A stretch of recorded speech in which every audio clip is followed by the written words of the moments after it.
Ya pemirsa, masih bersama kami di Hidup Sehat. Tadi kita sudah melihat tayangan tentang fakta gigi manusia yang tentu saja sangat bermanfaat dan patut kita jaga. Iya, betul sekali ya. Jadi fungsinya tuh sebenarnya bukan cuma untuk mengunyah aja gitu ya. Ternyata banyak sekali fungsinya. Untuk struktur wajah juga sangat berpengaruh. Betul sekali. Dan juga kalau misalnya giginya itu tanggal, nah berarti banyak sekali nih dampak-dampak yang bisa terjadi. Nah, apa itu?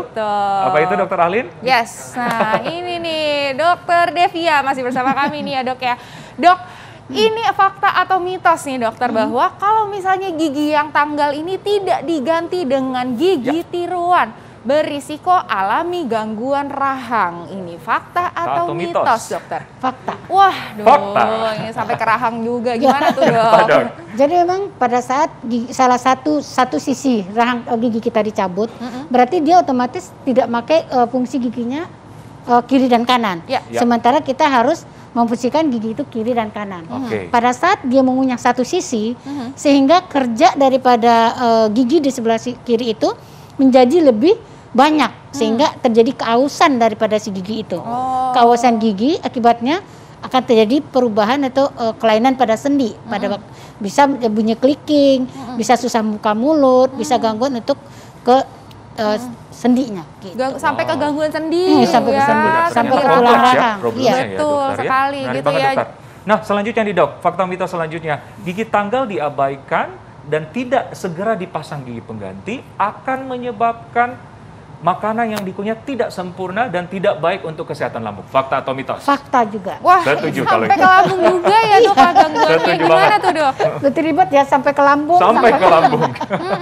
Jadi memang yang tadi saya jelaskan bahwa gigi pada saat kita lakukan pencabutan, sehingga kan gigi itu kan harusnya mengunyah sebanyak 32 kali yang disarankan oleh kesehatan. Tapi karena tidak ada gigi di bagian tertentu dari rahang kita, sehingga pengunyahan itu tidak dilakukan dengan maksimal.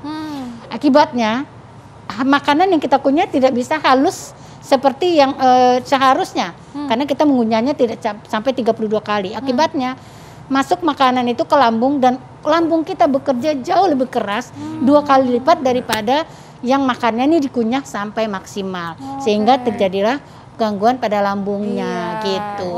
Oke, dokter menarik banget nih.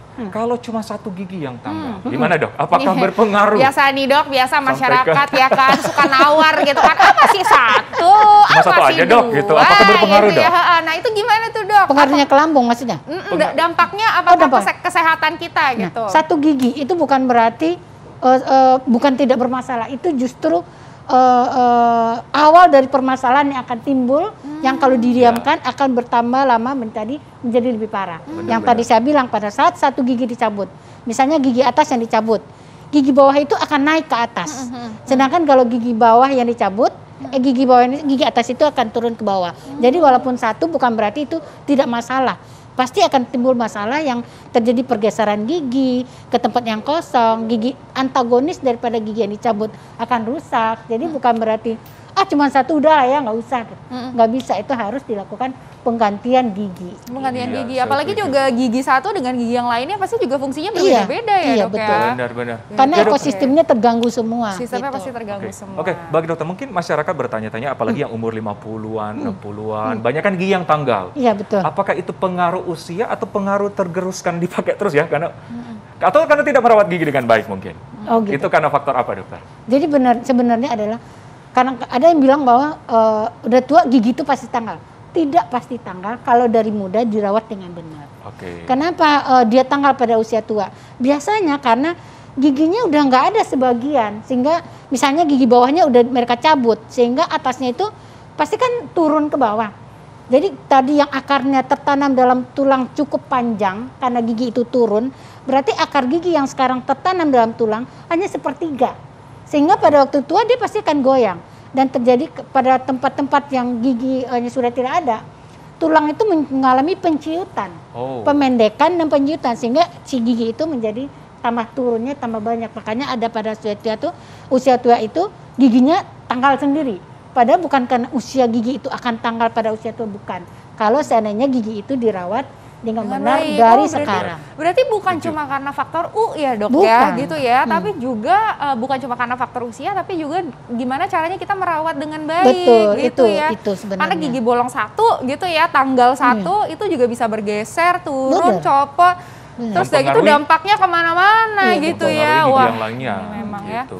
Ya. Nah, mengenai gigi pengganti, itu apakah gigi pengganti atau gigi palsu, dokter? Atau dipasang gigi palsu, dokter? Iya, ini untuk ininya ya dok ya, untuk mengganti gigi tanggal tadi gitu. Nah, jadi kalau seandainya yang terbaik apabila sebenarnya gigi itu harus tetap maksimal dipertahankan semaksimal mungkin berada di rongga mulut.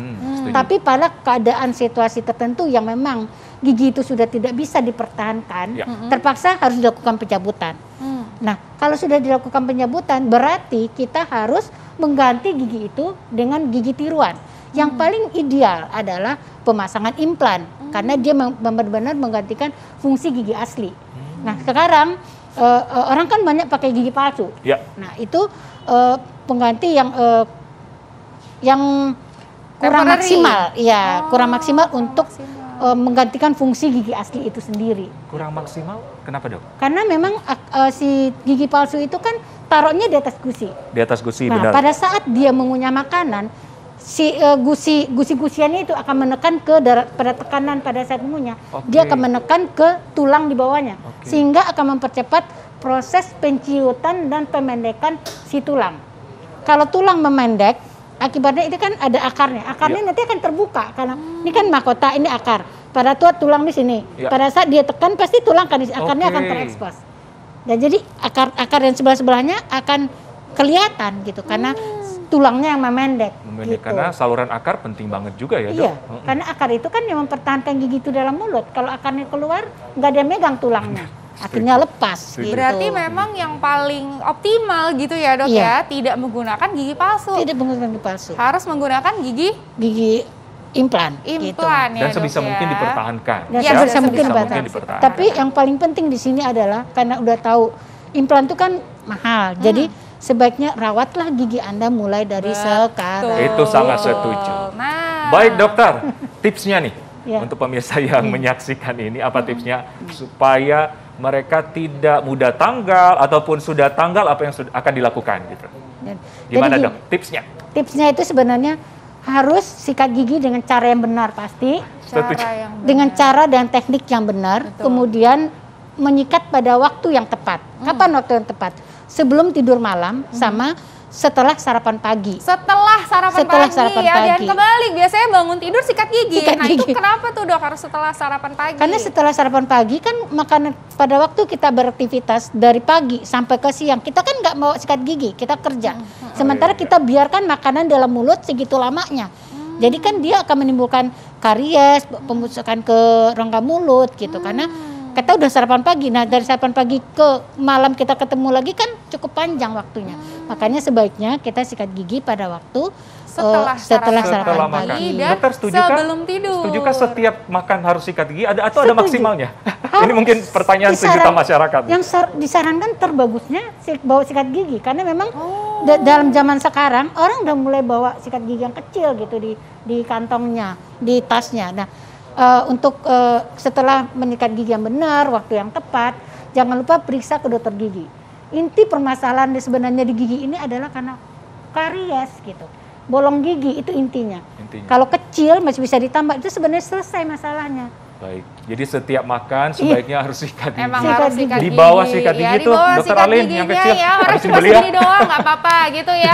Nah dok, itu kan tadi kalau misalnya kita itu mencegah supaya jangan sampai giginya itu tanggal. Kalau misalnya sudah ada nih yang tanggal dok, gimana nih dok? Apakah dokter ada tips sih dok untuk masyarakat yang udah giginya tuh udah tanggal 1, gak tanggal 2, tanggal 3 gitu ya. Jangan sampai tanggal 30 ya. Habis. Gimana dok? Silakan. Jadi kalau udah tanggal 1 ya apabila dia harus dikasihkan gigi pengganti, nggak ada pilihan gitu. Karena udah nggak bisa dipertahankan ya terpaksa kita harus pakai gigi pengganti. Kalau untuk mencegah supaya gigi tadi tidak bergeser, gigi di bawahnya tidak renggang-renggang sebelah-sebelahnya karena bergeser kan akibatnya gigi depannya akan renggang.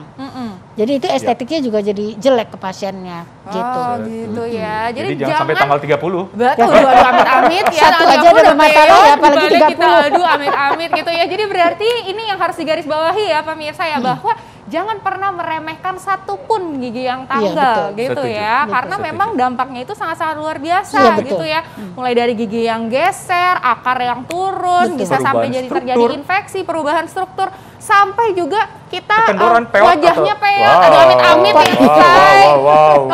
Gitu ya, sampai juga ke gangguan sendi rahang. Betul. Amit-amit jangan Kompleks deh, sampai ya. gitu. Itu harus Kompleks dirawat. sekali gitu ya.